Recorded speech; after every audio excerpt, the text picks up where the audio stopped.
जय हिंद। स्वागत है आपका अपना यूट्यूब चैनल देसी क्लासेस में। मैं क्लास 10th का आज फिजिक्स लेकर के आया हूँ।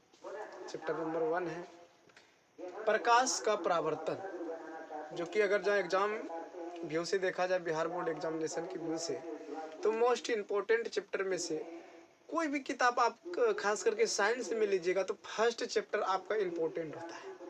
ये अगर जब भारतीय भवन की बात किया जाए तो इसमें 2 पार्ट हो जाएगा, रिफ्रैक्शन और रिफ्लेक्शन। उसमें एनसीईआरटी में दोनों रहता है। तो हम ये बोल रहे थे कि अगर जहाँ फर्स्ट चैप्टर की बात किया जाए फिजिक्स केमिस्ट्री बायोलॉजी में से, केमिस्ट्री का जैसे हमारा हो गया केमिकल रिएक्शन, रासायनिक अभिक्रिया इंपॉर्टेंट है। फिजिक्स में हमारा रिफ्लेक्शन ऑफ लाइट हो गया, रिफ्लेक्शन रिफ्रैक्शन दोनों मिला देता है। बायोलॉजी में हो गया न्यूट्रिशन पोषण। तो ये सारी जो है मोस्ट इम्पोर्टेंट होता है फर्स्ट चैप्टर, और यहाँ से अधिकतर क्वेश्चन भी आता है। इसीलिए इस चैप्टर को हम लोग गहराई से पढ़ते हैं, लिखते हैं। चलिए बिना टाइम को गवाएं, टाइम को क्या गवाना, पढ़ने आना, ठीक है। तो ये फर्स्ट अध्याय प्रकाश का परावर्तन, अर्थात हम लोग बोल सकते हैं कि रिफ्लेक्शन ऑफ लाइट। हम लोग इस अध्याय को जानने से पहले हम लोग को ये जानना होगा कि लाइट क्या है, प्रकाश क्या है। जब तक आप प्रकाश नहीं समझिएगा तो उसका रिफ्लेक्शन कैसे होता है, कैसे मुड़ता है, कैसे टकराता है, कैसे आता है, ये चीज़ आप लोग नहीं समझ पाइए। हम जानते हैं, बहुत सारे स्टूडेंट अभी सुन भी रहा होगा जो वो ये जरूर कहता होगा सर लाइट तो है। लाइट हम जानते हैं सर बचपन से कि वो लाइट है जिसके द्वारा हम लोग देखते हैं। तो इसका सबसे सटीक अगर जो छोटा सा बोला जाए डिफिनेशन कि प्रकाश किसे कहते हैं, तो हम बोलेंगे प्रकाश वह बाहरी या भौतिक कारण है। ध्यान से लिखने का कोशिश कीजिएगा, अपने से अच्छा रहता है। प्रकाश वह बाहरी भौतिक कारण है जिसकी उपस्थिति में हम किसी भी वस्तु को देख सकते हैं। एकदम सटीक है, कोई दिक्कत नहीं। प्रकाश वह बाहरी भौतिक कारक है जिसकी उपस्थिति में हम किसी भी वस्तु को देख पाते हैं। अब जैसे मान लिया जाए मेरे पास नेत्र तो है, लाइट ही नहीं रहेगा। अभी हम वीडियो बना रहे, पूरा एकदम लाइट लगा दिया, मरकरी वगैरह लगा दिया तो दिख रहा है, और ये लाइट ही नहीं रहेगा तो हमारा नेत्र क्या काम कर सकता है? वो किसी भी वस्तु को देख पाएगा, ये बता सकता है कि ये मार्कर है? नहीं, दिस इज नॉट पॉसिबल। क्योंकि हम लोग कोई भी वस्तु को, धरती पर के कोई भी वस्तु है, उसको हम लोग किसकी सहायता से देखते हैं? लाइट की सहायता से, प्रकाश की सहायता से। तो उसका डेफिनेशन बच्चों आप लोग को याद हो गया होगा कि प्रकाश वह बाहरी भौतिक कारक है या कारण है जिसकी उपस्थिति में हम किसी भी वस्तु को देख पाते हैं। That's clear? बिल्कुल गुड, वेरी गुड। ये प्रकाश हम लोग समझ गए। अब बात आता है कि सर जी प्रकाश तो आप बता दिए कि बाहरी भौतिक कारक है जिसकी उपस्थिति में हम लोग जो है ना किसी भी वस्तु को देख लेते हैं। चलिए अच्छी बात है, लेकिन बात यहाँ पे और एक आ रहा है, ये सर परावर्तन शब्द क्या है? ये आप तो प्रकाश बता दिए भाई, परावर्तन शब्द क्या होता है?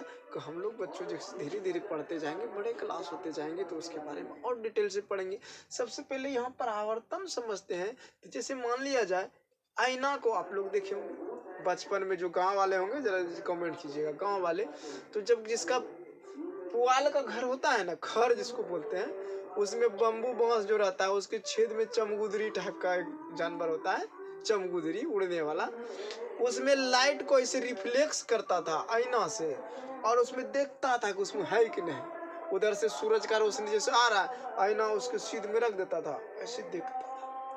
तो उससे क्या होता था, जहाँ अंधेरी वाली जगह होता था वहां आता था सूर्य का प्रकाश, वो आईना से टकरा कर और उधर उस जो बाम्बू का होता था खोल, उसमें चल जाता था। तो ये पॉसिबल कैसे है? अगर आईना की जगह पे हम लोग कूट रख दे या कोई कागज का गत्ता रख दे जो खुदड़ापन हो, पॉसिबल है? नहीं है। तो इससे साफ स्पष्ट हो रहा है कि प्रकाश का परावर्तन हो रहा है भैया, लेकिन वो चिकनों सतह पर या आईना वाला सतह पर हम बोल सकते हैं आईनों से संभव है। तो हम लोग क्या बोलेंगे?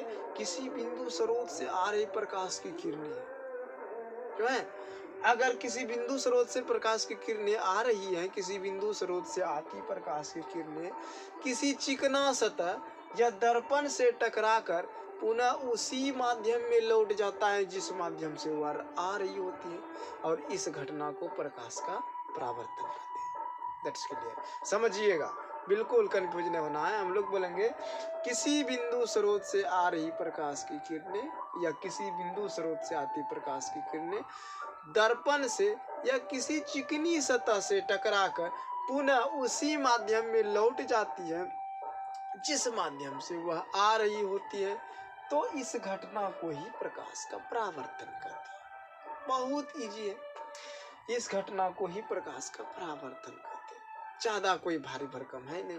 चलिए, प्रकाश का परावर्तन समझिए कि अगर जो कोई जैसे मान लिया जाए, हमारा एक सिंपल सा हम तथ्य देते हैं कि चलिए एक मिरर ही बना लेते हैं ना, प्लेन मिरर बनाते हैं। क्या प्लेन मिरर हम लोग बना लेते हैं, मान लिया जाए प्लेन मिरर है, इसको हम लोग बोल सकते हैं क्या, प्लेन मिरर। प्लेन मिरर है, मिरर वगैरह सभी पढ़ाएंगे, प्लेन जो है जो भी उत्तल अवतल कॉन्वेक्स कॉनकेव सब पढ़ाएंगे एकदम ध्यान से, कोई तरह का आपको दिक्कत परेशानी नहीं आने देंगे। बस क्या करना, आपको अंत तक वीडियो को देखना है, ज़्यादा बहस नहीं, बस पढ़ाई पे ध्यान। ये मान लिया जाए समतल आईना है, आईना समझिए, दर्पण समझिए मेरे बच्चे। तो यहाँ से मान लिया जाए कोई बिंदु स्रोत समझ रहा है ना, इसको अभी टॉपिक बाय टॉपिक समझा देंगे, लेकिन इसको पहले क्लियर कर लेते हैं। आप लोग लिख भी सकते हैं हालांकि, कि मान लिया जाए इसको लिखाएंगे तब लिख लीजिएगा, अभी समझिए। मान लिया जाए किसी बिंदु स्रोत से सूर्य है, बल्ब है, कुछ भी है, यहाँ से प्रकाश की किरण आ रहा है, आ रहा है, आ रहा है, और ये आईना में टकराया और क्या कर रहा, ये रिफ्लेक्ट उसी माध्यम में चल गया, उसी ये हो गया ऐसे, ठीक है। और इसके बीच में जो बच्चे होते हैं, प्यारे बच्चों, यहाँ देखो, इसके बीच में जो होते हैं, जिसको कहते हैं हम लोग अभिलंब, इसको क्या बोलेंगे, अभिलंब, इसको क्या बोलेंगे, आपतन बिंदु। ये हो गया हमारा आपतित किरण, ये हो गया परावर्तित किरण। आपतित किरण को आई से, परावर्तित किरण को आर से। ये सारी चीज हम बताएंगे, डिफिनेशन भी, लेकिन इससे पहले कुछ तथ्य हैं जो उस चीजों को, छोटी छोटी चीजें हैं उसको बता देंगे। तब ये इसलिए हम पहले बता रहे हैं। बोलेगा सर आप कुछ और जो है छोड़ दिए, नहीं बच्चों, ऐसे कोई बात नहीं, कुछ छोड़े नहीं है। हम पहले ये चीज हम बताना चाहते हैं, सॉरी गिर के फिर, ये चीज हम बताना चाहते हैं कि ये इसका मतलब क्या हुआ, तब जाके हम लोग टॉपिक पे बेसिकली बात करेंगे, तब मजा आएगा। सर पहले इसका मतलब ये समझ लिए टॉपिक है, तब तो पढ़ने में एकदम हाड़ जाएंगे, कोई टेंशन किंतु परंतु नहीं, एकदम खुल के पढ़ेंगे। इसीलिए समझते हैं इसको कि ये जो प्रकाश तो आप समझा दिए, प्रकाश वह भौतिक बाहरी कारण है जिसकी उपस्थिति में हम किसी भी वस्तु को देख सकते हैं। सर एकदम याद हो गया, रटने की कोई जरूरत नहीं, ठीक है, कोई जरूरत नहीं। लेकिन परावर्तन आप बता रहे थे, ये तो समझिए, ये भी समझा दीजिए ना, तब आगे एकदम स्पीड पकड़ के हम पढ़ लेंगे। तो बच्चों ये जो हो जाएगा, हम एक उदाहरण के तौर पे दिए थे, एक चिकना सतह कोई ले सकता है, पन्नी वगैरह भी हो सकता है, एकदम प्लेन मिरर होना चाहिए, प्लेन सतह होना चाहिए, मिरर नहीं सतह होना चाहिए। या आप आईना घर में जो यूज करते हैं ना, समतल है, उसको ले सकते हैं, उसको हम प्लेन मिरर कह सकते हैं। इसमें किसी बिंदु स्रोत से आ रही प्रकाश और टकराया इसमें आईना में, अब पुनः उसी दिशा में चल गया जिस दिशा से वो आ रहा था, उसी जिस माध्यम से आ रहा था।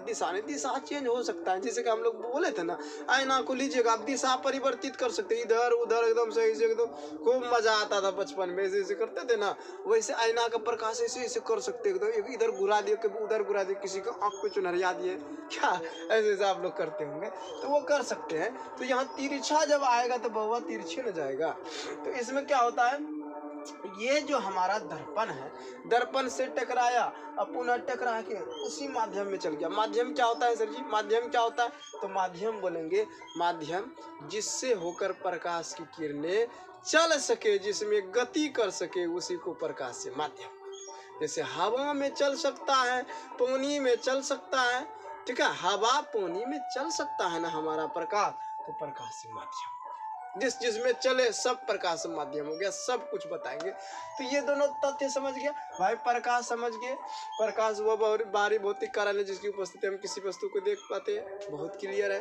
और ये भी हम लोग समझ गए कि प्रकाश का परावर्तन क्या है। तो प्रकाश का परावर्तन किसी बिंदु स्रोत से आती प्रकाश की किरणें दर्पण से या किसी समतल सतह से टकराकर पुनः उसी माध्यम में लौट जाती है जिस माध्यम से वह आ रही होती है।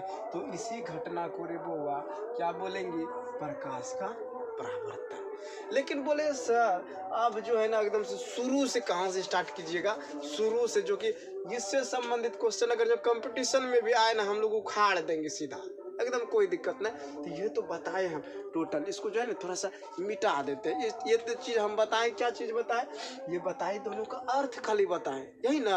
अब डिटेल से थोड़ा सा इसको मिटा देते, बोर्डवा हमारा खराब। चलिए अब जो हम लोग मेन टॉपिक स्टार्ट करने वाले हैं, कि जहाँ से स्टार्ट करते हैं सर जी गुरु जी, वहाँ से कैसे हम लोग पढ़ेंगे।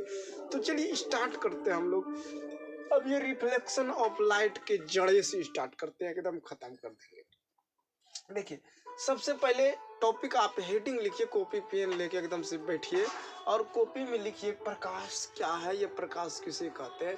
तो प्यारे बच्चे इसमें लिखिएगा, प्रकाश वह बाहरी भौतिक कारक है, या ये भी लिख सकते हैं प्रकाश वह बाहरी भौतिक कारण है जिसकी उपस्थिति में हम किसी भी वस्तु को देख पाते हैं। That's clear. चलिए आप लोग लिख लिए होंगे कि प्रकाश वह बाहरी भौतिक कारण है जिसकी उपस्थिति में हम किसी भी वस्तु को देख पाते हैं। अब नेक्स्ट टॉपिक जो डालिएगा आप, प्रकाश के स्रोत। अब सर जी प्रकाश के स्रोत भी होते हैं क्या भैया, बहुत होते हैं। आप दिमाग लगाइए थोड़ा सा, 10th क्लास में है मेरे प्यारे बच्चे, या हो सकता है और किसी भी क्लास में हो, आ गए होंगे, कोई बात नहीं, आप लोग समझदार हैं। प्रकाश के स्रोत क्या है सर जी गुरु जी। तो प्रकाश के स्रोत हम लोग बोलेंगे वे सभी वस्तुएं जिनसे प्रकाश उत्सर्जित होता हो, वे सारी वस्तुएं जिनसे प्रकाश निकलता हो, उत्सर्जित होता हो, उसे ही तो प्रकाश का, अरे भाई मेरे प्रकाश के स्रोत कहेंगे उसको। अगर जब पूछ दे प्रकाश से स्रोत क्या है, हम लोग लिखेंगे, हेडिंग तक लिख भी सकते प्रकाश से स्रोत क्या है, हम लोग बोलेंगे वे सभी वस्तुएं जिनसे प्रकाश उत्सर्जित होता है उसे प्रकाश से स्रोत कहते हैं। अब कैसे कैसे कहते हैं सर जी प्रकाश से स्रोत। तो जैसे कि आप मान लिया जाए कि हमारा जलता हुआ बल्ब, बल्ब क्या हो गया, प्रकाश स्रोत। और आप कल्पना कीजिए, आप सोचिए, माइंड पे जोर लगाइए कि दुनिया का सबसे बड़ी प्रकाश स्रोत क्या है, बोल सकते हैं आप, बिल्कुल राइट आंसर। आप लोग सोच रहे होंगे सर सूर्य है ना, सबसे बड़ा प्रकाश स्रोत तो सूर्य है जी, बिल्कुल आपका 110% सही जवाब है। ठीक है, तो प्रकाश स्रोत यानी कि वे सारी वस्तुएं जिनसे प्रकाश उत्सर्जित होता है निकलता है उसे प्रकाश स्रोत कहेंगे। जैसे में लगा सकते हैं सूर्य, जलता हुआ मोमबत्ती, जलता हुआ बल्ब, ये सब लगा सकते हैं। हम जलती हुई क्यों लगाएं, अरे भाई मेरे, अगर जब बॉल को हम मिहा देंगे, अब बुझा के घर में अनहरिया में रख देंगे तो प्रकाश स्रोत हो जाएगा, नहीं ना होगा जी। इसीलिए उसको जलती हुई लगाना, जलती मोमबत्ती, जलती हुई लकड़ी, जलता हुआ बल्ब, हमारा सूर्य, ये सब क्या है, प्रकाश स्रोत है। कोई दिक्कत। अब देखिए प्रकाश स्रोत के आधार पर, प्रकाश के आधार पर वस्तु को भी दो भाग में डिवाइडेड बाय 2, यानी कि प्रकाश स्रोत के आधार पर वस्तु को दो भागों में बांटा गया है। दो भागों में बांटा गया है। कौन कौन से वस्तु भाई साहब, कौन कौन से गुरुजी, कौन कौन से सर जी। यहाँ देखिए वस्तु के आधार पर दो भाग में बांटा है, एक तो प्रदीप्त, एक अप्रदीप्त। एक बांटा है प्रदीप्त और एक अप्रदीप्त वस्तु बांटा गया है। अब ये प्रदीप्त वस्तु क्या होता है सर, ये प्रदीप्त वस्तु जो आप लिखे यहाँ पे, प्रदीप्त वस्तु, ये जो लिखे प्रदीप्त वस्तु, प्रदीप्त वस्तु, वस्तु, इसी को बोलेंगे हम लोग दीप्तमान। दीप्तमान क्या बोलेंगे हम लोग, दीप्तमान। ये कहेंगे किसको, प्रदीप्त वस्तुएं या दीप्तमान वस्तुएं, आखिर कहेंगे किसको, हम लोग बोलेंगे वैसी वस्तुएं। ठीक है, ये प्रदीप्त वस्तुएं दीप्तमान वस्तुएं हैं, ये अप्रदीप्त वस्तुएं दीप्तमान। तो इसमें बोलेंगे वैसी वस्तुएं जिनसे प्रकाश उत्सर्जित होता हो, जिनसे प्रकाश निकलता हो, उसी को ही तो हम लोग दीप्तमान वस्तुएं या प्रदीप्त वस्तुएं कहेंगे। और जिनसे प्रकाश नहीं निकलता हो, उसे अदीप्तमान या अप्रदीप्त वस्तुएं कहेंगे। एकदम सेम हो जाएगा, इसी का उदाहरण हो जाएगा प्रकाश के स्रोत का ना। हम बोलेंगे वे सारी वस्तुएं आप लिख सकते हैं, वे सारी वस्तुएं जिनसे प्रकाश उत्सर्जित लगाओ, जिनसे प्रकाश उत्सर्जित होता हो, उसे प्रदीप्त वस्तुएं कहते हैं। उसे प्रदीप्त वस्तुएं कहते हैं। जिनसे प्रकाश उत्सर्जित होता हो, उसे प्रदीप्त वस्तुएं कहते हैं। जैसे में क्या सर जी? जैसे में सर जी हम लोग लगाएंगे सूर्य सबसे बड़ा प्रदीप्त वस्तुएं है। हम लोग लगा सकते हैं जलता हुआ बल्ब, जलती हुई बल्ब लगा देंगे, जलती हुई बल्ब। दिख रहा है क्या? ये तो हमारा रियाम चल गया, कोई बात नहीं भी दिख रहा तो आप सुनिए, ठीक है।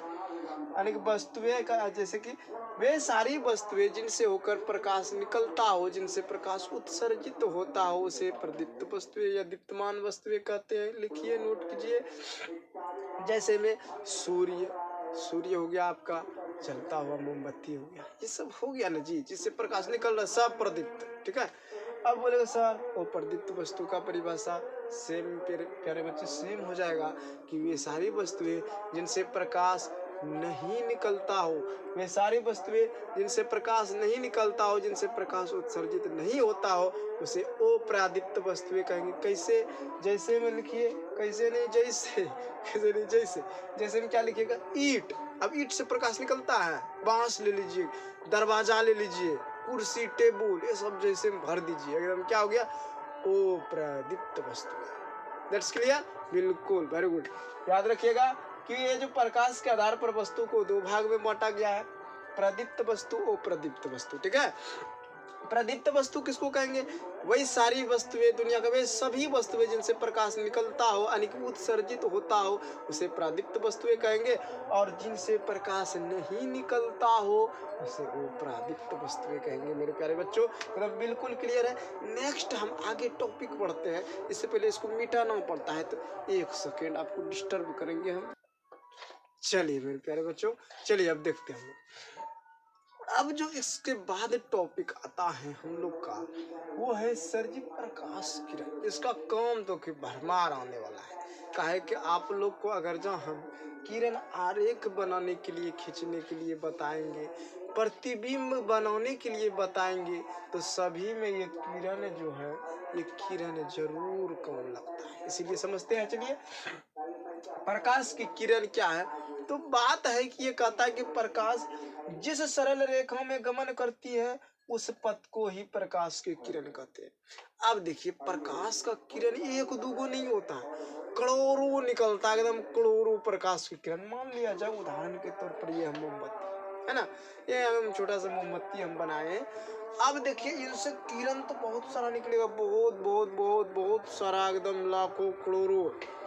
लेकिन उसमें से एक किरण को हमको परिभाषित करना था, आइडेंटिफाई करना था, एक किरण को। तो हम लोग इसीलिए लिखे, प्रकाश जिस सरल रेखा में गमन करती है, उस पथ को ही प्रकाश की किरण कहते हैं। एकदम क्लियर है। किरण को मेरे दोस्तों हमेशा याद रखिएगा, किरण को तीर से दर्शाया जाता है। अब एक टॉपिक और आता है, सर कभी कभी पूछा है बिहार बोर्ड में, किरण पुंज, किरण पुंज का होता है। किरण पुंज भी बताएंगे। यहाँ पे जरा ध्यान से एकदम कान लगा के मेरे बच्चों, किरण पुंज जो होता है, कहता है किरणों के समूह को किरण पुंज कहते हैं। अब ये क्या बात हो गया सर जी, आप कैसे बता दिए किरणों के पुंज को? हम पुंज नहीं ना समझ रहे हैं, हमको समझाइए पुंज मतलब क्या होता है। हम क्या बोले? किरणों के समूह को किरण पुंज कहते हैं। यही तो हम समझा रहे हैं कि एक दो को किरण प्रकाश से नहीं निकलता, किसी बिंदु स्रोत से हजारों करोड़ों निकलता है। और उसी समूह को अगर जो 10 को 20 को समूह आ जाए ना, उसी को किरण पुंज कहेंगे। अब देखिए प्यारे बच्चों, जो गांव वाले होंगे समझते होंगे, इसलिए मेरे चैनल का नाम भी कितना यूनिक है, देसी क्लासेस। चलिए कोई बात नहीं, सबके लिए एजुकेशन, सबके लिए, कोई जरूरी नहीं कि गाँव के लिए नहीं, एजुकेशन सबके लिए है ना। गांव वाले बच्चे ये समझेंगे, इस चीज को हम थोड़ा सा समझाते हैं कि पांजा, जब हम लोग कभी कभी क्या करते हैं, गांव में तो नॉर्मली सबको गाय भैंस बकरी वगैरह सब रहता है, घावों से जब काटने जाते हैं ना, घावों से गढ़ने जाते हैं। क्या मान लिया जब हम एक मकई को काटे, मकई का एक पौधा है, उसमें देखो भुट्टा उट्टा खुर्रा जैसा हो गया, उसको काट ले, चल रख दे, एकदम खाएगा गाय मोटाएगा। क्या एक तो जैसे घास काटे, उसको बोलेगे रे बाबू ये क्या काटा, तो बोला एगो मकई का पौधा काट लिया, ये ना कहेगा। तब क्या कहेगा जी, एगो मकई का पौधा काट लिया, 2 ठो काट लिया, 3 ठो गिन लिया। लेकिन यही अगर जो 10 20 को 50 को काट लेगा, जिसको हम नहीं गिन सकते हैं, तो कहेगा केगो काटा रे, कहेगा एक पांजा काट लिया, है ना कहेगा एक भरी पांजा काट लिया, जिसको पंजिया ली, एक पांजा हम जो है ना मकई का पौधा काट लिया। तो इससे बच्चे ये समझो कि एक दो को किरण को तो हम लोग बेसिकली किरण कहेंगे, लेकिन बहुत सारा जब किरण आ जाए, जिस प्रकार से एक पांजा मकई आ गया था तो उसको बोलते एक पुल्ला आ गया, एक पांजा आ गया, उसी प्रकार से बहुत सारा जब किरण आ जाए, बहुत सारा किरण शामिल हो जाए, तो उसको बोलेंगे किरण पुंज है, ये किरण का पांजा है ना, किरण का पांजा हो गया। तो बहुत सिंपल, इजी, आसान, हल्का है। तो किरणों के समूह को क्या कहेंगे, किरण पुंज कहेंगे। लेकिन शर्त प्यारे बच्चों एक और है कि ये समूह जो है ना, ये 3 प्रकार के होते हैं। ये जो किरण पुंज है, ये जो किरण पुंज है, ये 3 प्रकार के होता है। कहता है कि एगो अपसारी होता है, एगो अभिसारी होता है, एगो समरूपता होता है। एकदम सब समझाएंगे विदाउट टेंशन। टेंशन तो आप लोग को लेनी है, टेंशन हम ना लेंगे जी। हाँ, किरण पुंज जो होता है, किरण पुंज मुख्य रूप से कितने प्रकार का हो गया, किरण पुंज 3 प्रकार के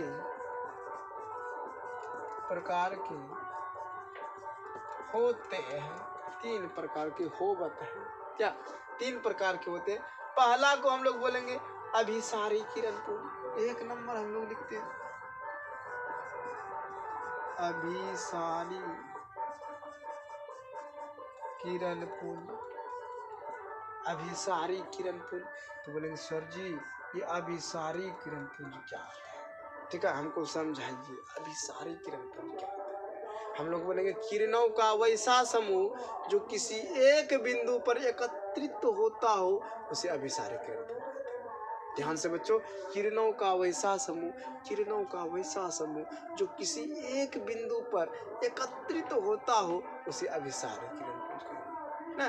बहुत सारा किरण आता है, जैसे कि हम देखते हैं किरणों का वैसा समूह। हाँ, किरणों का वैसा समूह जो किसी एक बिंदु पर एकत्रित होता है, उसे अभिसारी किरण पुंज कहते हैं।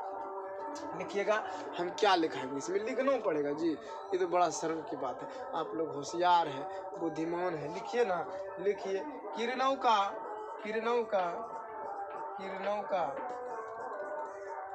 वैसा समूह, किरणों का वैसा समूह जो किसी एक बिंदु पर एकत्रित होता हो, जो किसी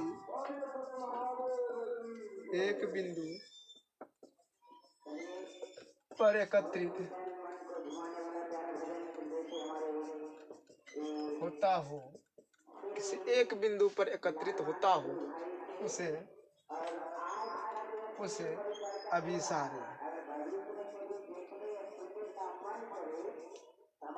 अभिसारी किरण कहते हैं, ठीक है।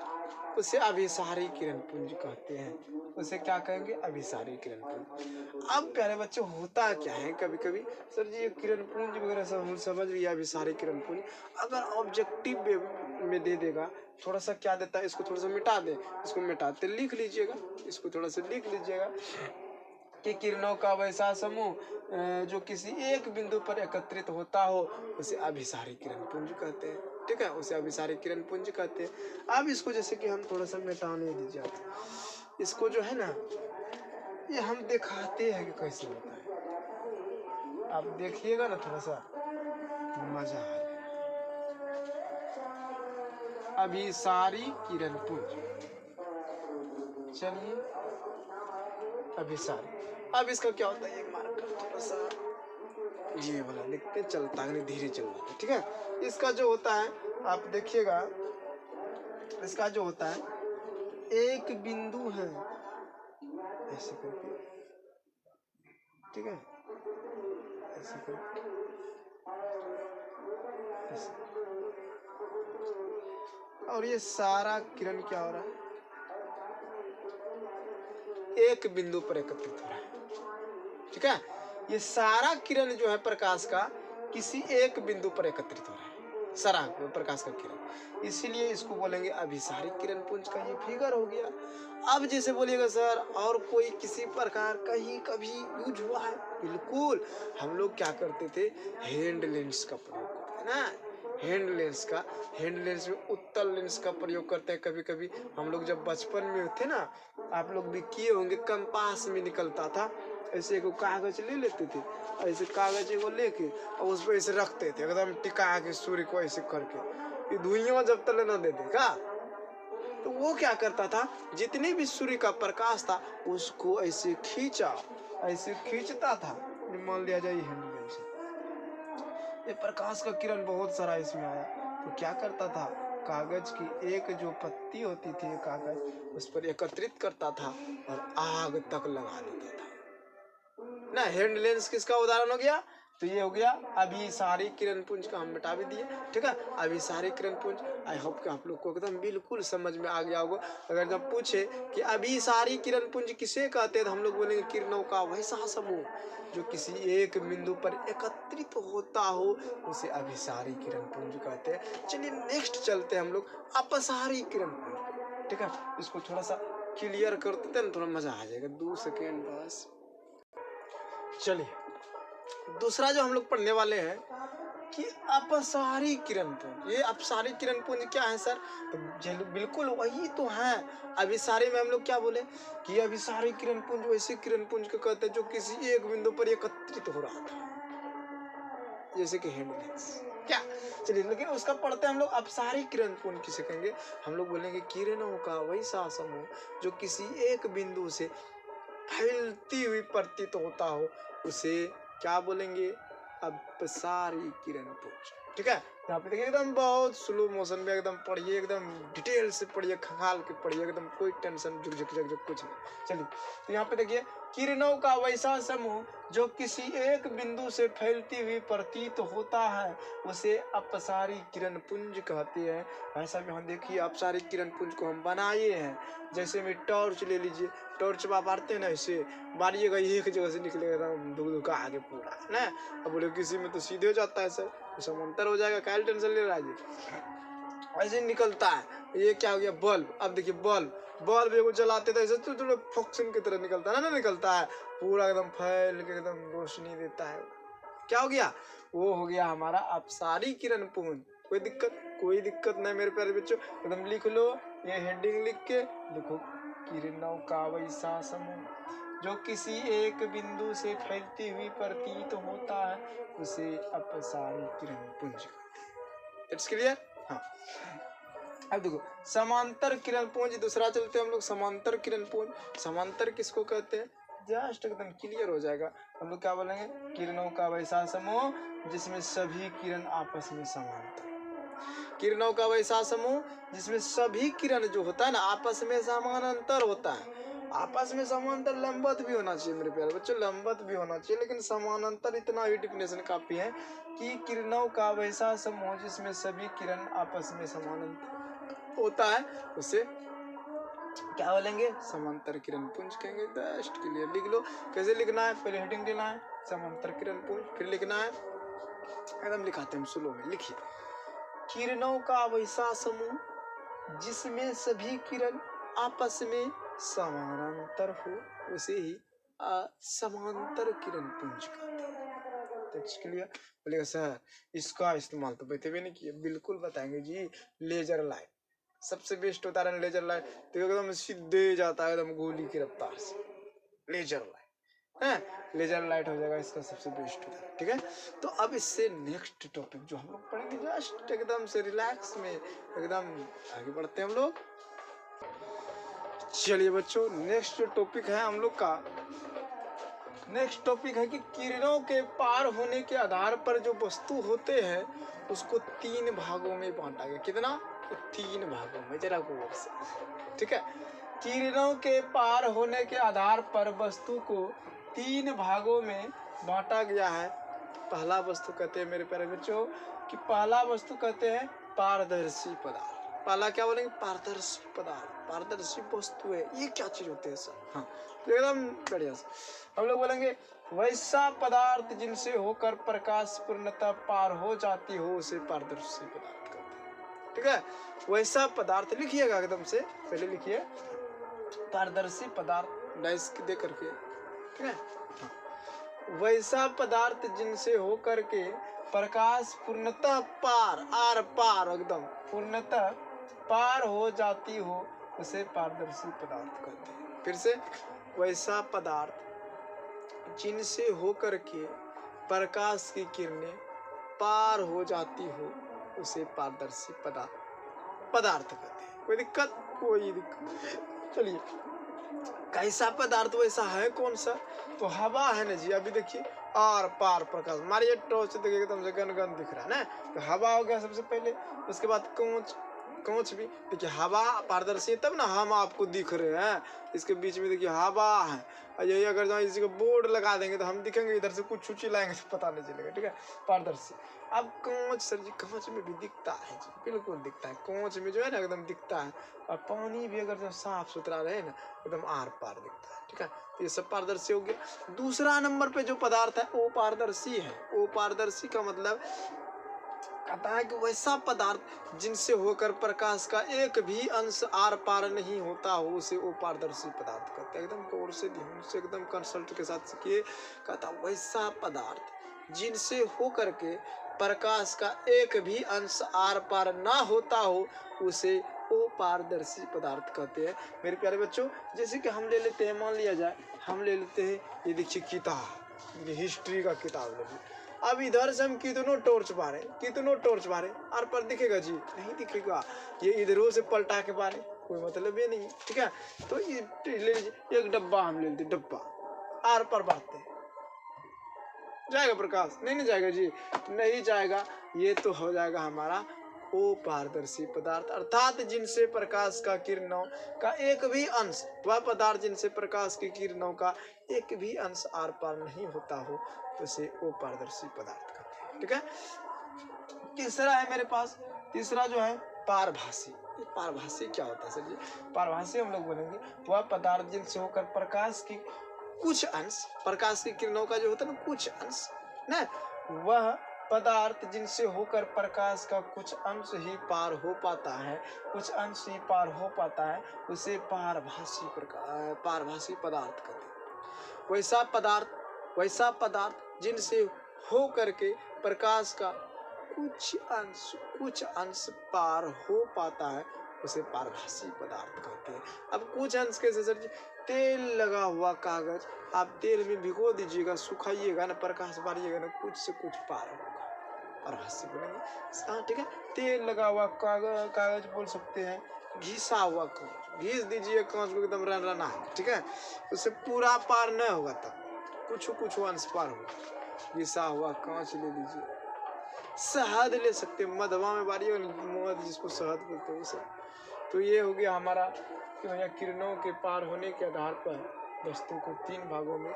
आई होप कि आप लोग को पसंद आया होगा और आप लोग को समझ आया होगा। ठीक है, और समझ आया होगा इसीलिए इसको जो है ना, अब नेक्स्ट थोड़ा सा पॉइंट दे देते हैं कि सर लाइट के बारे में और कुछ इफेक्ट दे दीजिए ना जाते जाते, कि ये इफेक्ट सब दिन हम लोग को याद रहे और सब दिन क्यों आए, तो थोड़ा सा इफेक्ट और दे देते हैं।